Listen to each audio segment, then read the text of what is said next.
Hello friends, a very warm good evening to one and all. This is B. Yashwant Reddy. Now we are going to discuss about microwave oven simulation, which I had done as a project in internship conducted by MHC Technologies from Bangalore. Let's dive into the project. First, what are the contents or topics today we are going to discuss? First one is what is microwave oven, requirements, embedded systems, microcontroller and microprocessor, Pixim Lab software, CLCD, matrix keypad, ISR, timer, project implementation demo. Okay, first, what is microwave oven? Microwave oven is used to heat the food using microwaves, which is of form electromagnetic waves. It is nothing but a basic electronic machine which uses electromagnetic waves to heat the food. There are several modes in microwave oven. Today we are going to implement four modes. They are micro mode, grill mode, convection mode, start mode. Let's deep dive into the modes. First one, what is micro mode? This mode is used to cook food in a traditional way. It uses a maximum power of 900 watts. In this, the maximum time that you set for cooking is 60 minutes. So, in this mode, only 60 minutes is allowed. Not other than 60 minutes is not allowed. Okay, next one is grill mode. This mode is used to cook meat and bread. It works as the micro mode, but the purpose is to cook meat and bread. User can set time as per the cooking time of the meat. Next, third mode is convection mode. In this mode, user can set the oven to preheat for a particular temperature, and it takes 3 minutes to preheat the oven. As it takes 3 minutes, we are going to use only 30 seconds. After preheating is done, then the user can set the time as per the requirements. Okay, then requirements to construct an embedded system. First, you have to get some knowledge in embedded C language. Next, MPLAB IDE. It is a software in which we are going to write C programs. Next, XZ compiler, which compiles the program I have written in MPLAB XIDE. Next is Pixim Lab. Pixim Lab is a board or a software which contains the boards. We are going to implement this embedded system project. The Pixim Lab contains what are the tools or hardware we are going to use today is PIC 16F877A microcontroller and 16x4 CLCD, tactile switches, matrix keypad and timers. First, what is embedded system? Embedded system is a combination of any hardware and software which is intended to do a specific task. So it is combination of both hardware and software which can only do one task. Other than that, it is if it does two tasks or more than one, it is not an embedded system. If it does more than one, it is called as general purpose system. Now we are going to see the difference. A general purpose system GPS is used to perform large number of tasks, whereas an embedded system ES is used to perform a specific task. Types of embedded systems. There are four types of embedded systems. Now we are going to discuss all of them.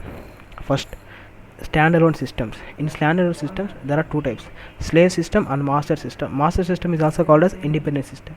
Slave systems. These systems are not intelligent, even though these are embedded systems. These systems cannot take action by their own. Example: semi-automatic washing machine. Independent system.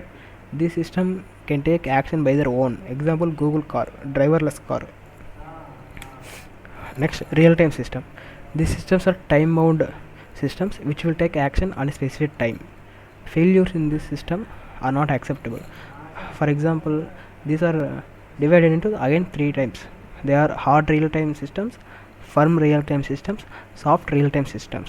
And for example, if you have to give hard real-time system example, one is airbag system in cars.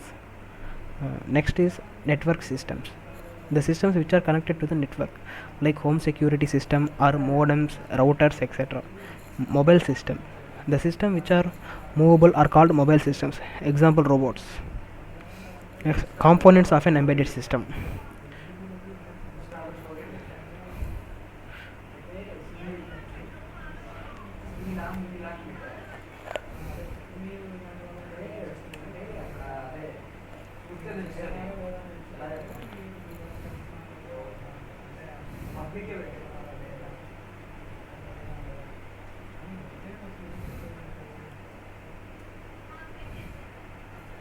Components of an embedded system. Embedded system mainly contains microcontroller or microprocessor, and it contains memory and some ports, and we can even connect FPGA or ASICs. Next, how to choose embedded systems. Embedded systems can be chosen by type of power consumption. Do we need high power or low power consumption, cost efficiency, efficient use of processing power, reliability, efficient use of memory also. As memory and power uh, and efficient use of processor, there will be constraints on memory and power and processing power, so we need to choose the system which can so we need to choose the system which does all the tasks in the constraints. So next is microcontroller and microprocessor, an integrated circuit which is capable of being programmed to perform a specific task. It has design restrictions such as memory size, input output capabilities, peripheral functions, etc. Choosing a microcontroller is based on applications, performance, price, availability of tools, and special capabilities. Okay, then microcontroller versus microprocessor. A microcontroller contains all the components in a single chip. These are less flexible as they all have given the all the components. We cannot design in according to our own way, and the design complexity is less. But in microprocessor, all the components are assembled separately, so these are more flexible, but design complexity will increase. Let's get into peripherals of the project. This project contains microcontroller PIC16F877A and LEDs, buzzer, digital keypad, matrix keypad, and CLCD.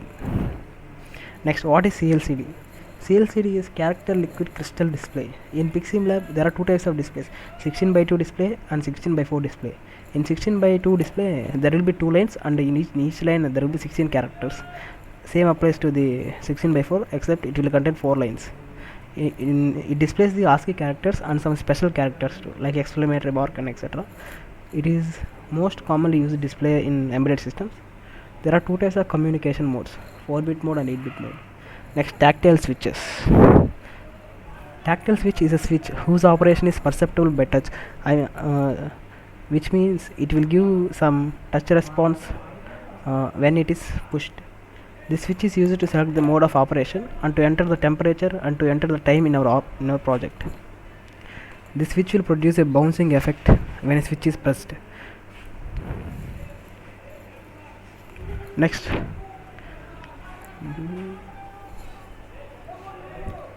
MKP or matrix keypad. This is a keypad in which number of tactile switches are connected in row and column concept. This is used when more number of user inputs are required and still want to save some controller input output lines. These keypads are most commonly used in telephones, calculators, digital lockers, etc. Next, interrupts. An interrupt is a communication process set up in a microprocessor or a microcontroller in which an internal or external device requests the microcontroller or microprocessor to stop the processing. Then the microcontroller or microprocessor acknowledges the request and attends to the request. Goes back the project processing where it was got interrupted. Polling is the process where the computer or controlling device waits for an external device to check the readiness or state, often with low level hardware. Disadvantages of polling: loss of events may occur during polling, poor response, less power management, and classification of interrupts. Interrupts are basically devices into hardware and software interrupts. Hardware interrupts are again divided into maskable and non-maskable. Maskable are again divided into external and internal interrupts. ISR is nothing but interrupt service routine. An ISR is a software routine that hardware invokes in response to an interrupt. ISR attends to the request of an interrupting service by cleaning the interrupt flag and should save register contents that may be affected by the code in the ISR. It must be terminated with the instruction RETI. When an interrupt occurs, the microprocessor completes the instruction being executed, then it disables global interrupt enable, places the address from the program counter on the stack, return from interrupt. Timers. Timer is an important application in any embedded system, which is a default peripheral which maintains the timing of an operation in sync with a system clock or an external clock. It has many applications such as measuring time and generating delays. Timer or counter is a software designed to count the time intervals between events. Resolution, which is also called as register width, 8-bit or 16-bit. Generally, it is 8-bit in our case. Tick is referred as the change from one number to another number. It may be up count or down count. Quantum, which depends on the system clock setting, is a measure of time which is responsible for the tick.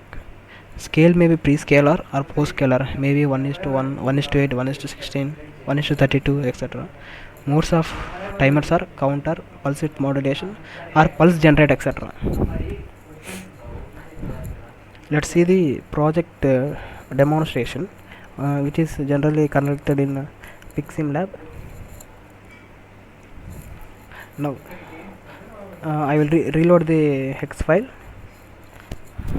Generally, when we power on the microwave oven, it will display powering on micro, and it will display the modes. Today we are going to discuss all the modes. First, I will select one. Here are the switches or matrix keypad. So when I press 1, it will go into the micro mode. In micro mode, the power is already fixed and it is 900 watts. So as if I press a long time, it will be more time, so I will keep short time, so like 15 seconds, and I will press enter. And here are some modes, etc. If you press start, it will increase another 30 seconds.